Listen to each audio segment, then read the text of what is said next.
নমস্কার বন্ধুরা, সবাই কেমন আছেন? আমি বিনাল। আমি দীর্ঘ 5 বছরের বেশি সময় ধরে শেয়ার বাজারের সাথে যুক্ত আছি।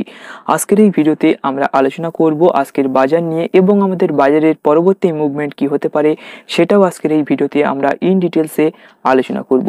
দেখুন, আগের ভিডিওতে আমরা কিছু ইম্পর্টেন্ট লেভেল নিয়ে অ্যানালাইসিস করেছিলাম, টেকনিক্যাল চার্ট নিয়ে আলোচনা করেছিলাম এবং এক্স্যাক্টলি সেই লেভেল থেকেই কিন্তু বাজার বাউন্স ব্যাক করে উপরের দিকে চলে গিয়েছে।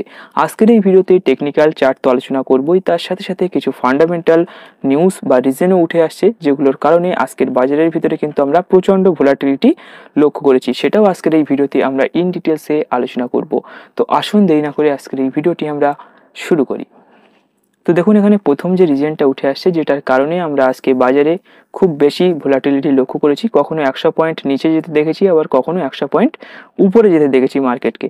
তো তার সেটা রিজন হচ্ছে বিহারের ইলেকশনের রেজাল্ট। তো এই রেজাল্ট যখনই হয় বা রেজাল্ট যখন পাবলিশ হয়, কোনো ভোটের রেজাল্ট পাবলিশ হয় বা কোনো ইম্পর্টেন্ট ডাটা পাবলিশ হয়, তখন কিন্তু মার্কেটের ভিতরে এরকম ধরনের ভোলাটিলিটি লক্ষ্য করা যায়। তো এরকম সময় কি করতে হয়? এরকম সময় ট্রেড না করাটাই সেফ, কেননা এখানে কিন্তু কোনো ধরনের ক্যান্ডেলস্টিক বা চার্ট প্যাটার্ন কিছুই কাজ করে না।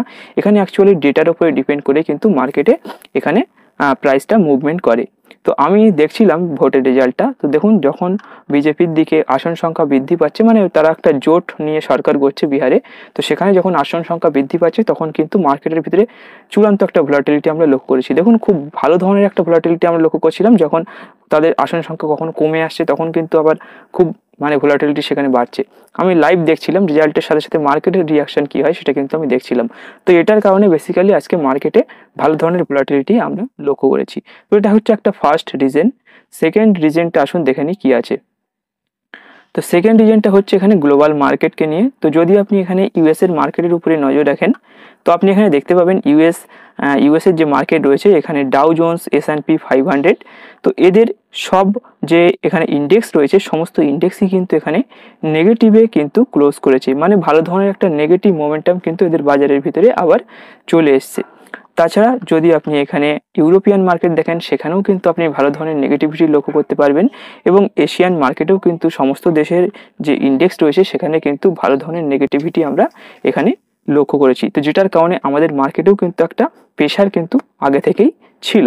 তো সেখানে কিন্তু আমরা লক্ষ্য করেছি যে বাজার কিন্তু একটা গ্যাপ ডাউন দিয়ে ওপেন হয়েছে, বাট এখানে যেহেতু একটা ইলেকশন রেজাল্ট ছিল, সেটার কারণে কিন্তু মার্কেটে একটা চরম ভোলাটিলিটি আমরা লক্ষ্য করেছি। সেটাকে কভার করে কিন্তু বাজার আবার ওপরে গিয়ে ক্লোজিংটা করে দিয়েছে। তো এটার সাথে সাথে কিন্তু আরেকটা এখানে যেটা রিজন রয়েছে, সেটা হচ্ছে কমোডিটির ব্যাপারটা রয়েছে, যেটা নিয়ে আমরা প্রতিদিনই প্রায় আলোচনা করি। তো এখানে আপনি দেখতে পাচ্ছেন যে গোল্ডের প্রাইস এখানে যেটা রয়েছে, গোল্ডের প্রাইস কিন্তু আস্তে আস্তে আবার উপরে যাওয়া শুরু হয়েছে। এর যে টেকনিক্যাল আপনি এখানে দেখতে পাচ্ছেন, এটা কিন্তু ভেরি বুলিশ রয়েছে। মানে গোল্ডের ভিতরে যখন আবার স্ট্রেংথ বাড়া শুরু হবে, তখন মার্কেটে কিন্তু ভোলাটিলিটি বা আনসার্টেনিটি কিন্তু বাড়ার সম্ভাবনা থাকে। এটা কিন্তু আগের ভিডিওগুলোতে বারবার করে আমরা আলোচনা করেছি। তো এবার যেটা দেখবো, এটা হচ্ছে এফআইআই এবং ডিআইআই এর ট্রেডিং অ্যাক্টিভিটির ডেটা। তো এখানে যদি আপনি একটু নজর রাখেন, সেক্ষেত্রে আপনি দেখতে পাবেন এফআইআই কিন্তু কন্টিনিউয়াসলি মার্কেটে আবার সেলিং প্রেশার দেওয়া শুরু করেছে। এদের ভিতরে কিন্তু সেলিং প্রেশারটা প্রচণ্ড পরিমাণে এখানে লক্ষ্য করা যাচ্ছে। লাস্ট 10 দিন ধরে যদি আপনি দেখেন, লাস্ট 10 কনজিকিউটিভ ডেজ ধরে কিন্তু এখানে মার্কেটে হেভি একটা সেলিং প্রেশার মার্কেটে জারি রেখেছে বা মার্কেটকে কিন্তু একটা আন্ডার প্রেশারে রেখেছে। তো এটার কারণে মার্কেটের ভিতরে কিন্তু একটা নেগেটিভ সেন্টিমেন্ট অবশ্যই রয়েছে। তো আসুন আর কিছু ডেটা নিয়ে আলোচনা করব না, এবার ডিরেক্টলি আমরা চার্ট নিয়ে অ্যানালাইসিস করব। তো প্রথমে আমরা ডাউ অ্যান্ড জোন্সের চার্টটা নিয়ে অ্যানালাইসিস করব, তারপর আমরা নিফটি 50 এবং ব্যাংক নিফটি নিয়ে ডিটেলসে আলোচনা করব। তো এখানে আমি ডাউ অ্যান্ড জোন্সের চার্টটা ওপেন করেছি। তো দেখুন, ডাউ অ্যান্ড জোন্স কিন্তু একটা ট্রেন্ড লাইনের উপর দিয়ে কিন্তু আস্তে আস্তে উপরের দিকে যাচ্ছিল, যেটা আগের ভিডিওগুলোতে আমরা বারবার করে আলোচনা করেছি। আপনি দেখতে পাচ্ছেন এই টাচিং পয়েন্টগুলো রয়েছে এবং এখানে টাচ করে কিন্তু বারবার উপরের দিকে যাওয়ার চেষ্টা করছিল Dow and Jones. But currently মার্কেটে কিন্তু ডাউ অ্যান্ড জোন্স একটা ট্রেন্ড লাইনের যে রেজিস্ট্যান্স লেভেল, সেটা কিন্তু ফেস করছে। আসুন দেখে নিই। তো এটা হচ্ছে একটা ট্রেন্ড লাইন। আমি যদি এখানে ট্রেন্ড লাইনটা ড্র করি ভালোভাবে, তো আপনি এখানে দেখতে পাচ্ছেন এখানে কিন্তু ডাউ অ্যান্ড জোন্স একটা রেজিস্ট্যান্স ফেস করছে। তো এখানে যতবার এই ট্রেন্ড লাইনের উপরে টাচ করছে এবং তারপর থেকে কিন্তু প্রাইস আস্তে আস্তে রিজেকশন করে নিচের দিকে চলে আসছে। তো আপনি এখানে দেখতে পাচ্ছেন যে প্রাইস কিন্তু এই লেভেলটা থেকে বারবার রিজেকশন করে নিচের দিকে আসছে। তো কারেন্টলি যেটা লক্ষ্য করা যাচ্ছে, দেখুন এখান থেকে কিন্তু প্রাইস রিজেকশন হয়েছে এবং আশা করা যাচ্ছে যে এই লেভেলটাই কিন্তু পুনরায় আবার আসতে পারে ডাউ অ্যান্ড জোন্স, এবং এই লেভেলটা যদি পুনরায় আবার আসে সেক্ষেত্রে কিন্তু আমাদের মার্কেটের ভিতরেও কিন্তু একটা নেগেটিভিটি আমরা লক্ষ্য করতে পারি, এবং আমাদের মার্কেটের ভিতরেও কিন্তু স্লাইটলি কিন্তু প্রাইস কারেকশন হওয়ার সম্ভাবনা এখানে রয়েছে। তো আসুন এবার আমাদের মার্কেটের চার্ট নিয়ে ডিটেলসে আলোচনা করি, এটা নিয়ে আর বেশি কিছু আলোচনা করব না। তো আমি এখানে নিফটি 50 চার্টটা এখানে ওপেন করেছি। তো আসুন দেখে নিই নিফটি 50 আমাদেরকে কি বলছে।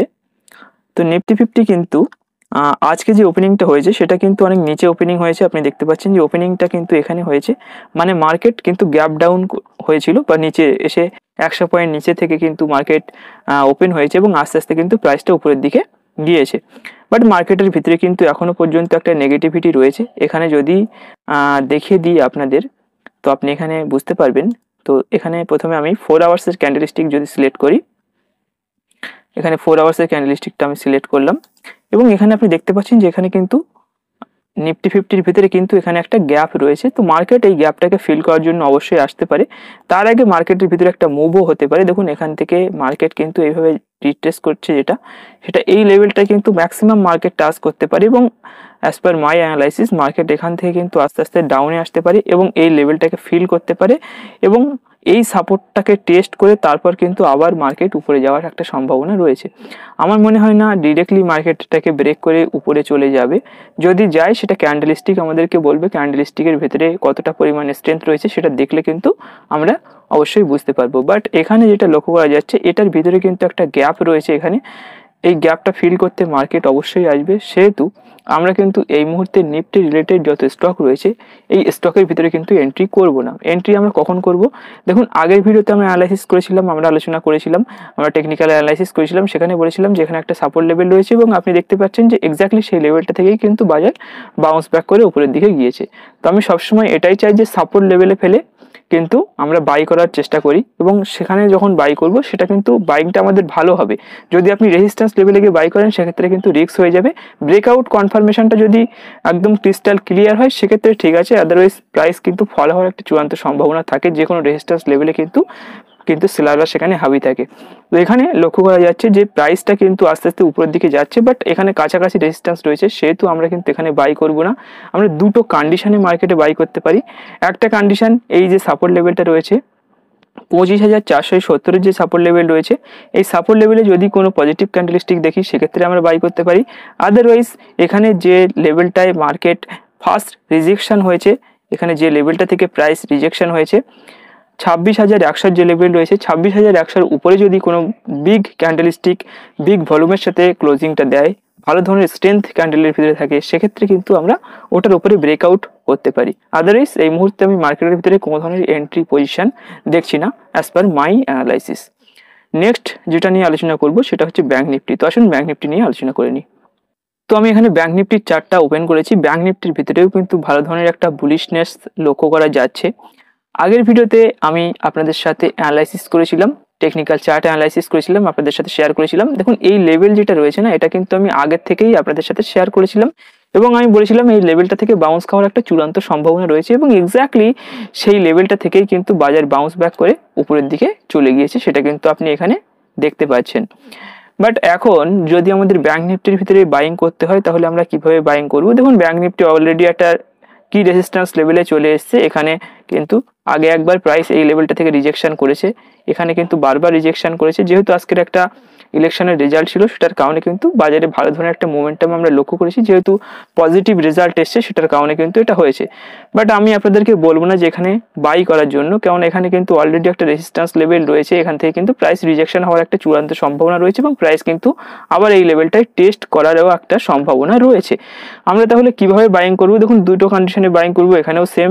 এই লেভেলটা যদি আসে 57,388 লেভেলে যদি মার্কেট আসে এবং বুলিশ ক্যান্ডেলস্টিক তৈরি করে সেক্ষেত্রে আমরা বাইং করতে পারি। আদারওয়াইজ এখানে যে লেভেলটা আপনি দেখতে পাচ্ছেন 58,000, এখানে যে লেভেলটা রয়েছে 58,600 যে লেভেল রয়েছে, তো 58,600 উপরে যখন কোনো বুলিশ ক্যান্ডেলস্টিক ক্লোজ করে দেবে সেক্ষেত্রে কিন্তু আমরা ব্যাংক নিফটির ভিতরে আবার বাইং করতে পারি। স্টপ লসটা নিচে রাখবো, তো সেটা চার্ট যদি তৈরি হয় সেটা নিয়ে আমরা ডিসকাশন করব। বাট এই মুহূর্তে কিন্তু আমরা কোনো ধরনের বাইং পজিশন নিফটি বলুন ব্যাংক নিফটি বলুন কোনোটার ভিতরেই দেখছি না, কেননা দুটোই কিন্তু একটা চূড়ান্ত বা ক্রুশিয়াল রেজিস্ট্যান্স লেভেলের আশেপাশে কিন্তু ট্রেড করছে। তো এটাকে যদি ব্রেক করে দেয় সেক্ষেত্রে বাই করব, আদারওয়াইজ কিন্তু আমরা নিচের সাপোর্টে এসে আবার বাই করব। তো আশা করি ওভারঅল সিনারিও কি রয়েছে বাজারের আপনি বুঝতে পেরেছেন। তো আজকের এই ভিডিওটি এখানেই শেষ করব। ভিডিওটি ভালো লাগলে অবশ্যই ভিডিওটিকে একটি লাইক করবেন, আপনার বন্ধুদের সাথে অবশ্যই শেয়ার করবেন, এবং যদি আপনি আমাদের ইউটিউব চ্যানেলে প্রথমবার ভিজিট করেন সেক্ষেত্রে অবশ্যই আমাদের চ্যানেলটিকে সাবস্ক্রাইব করে পাশে থাকবেন। ধন্যবাদ।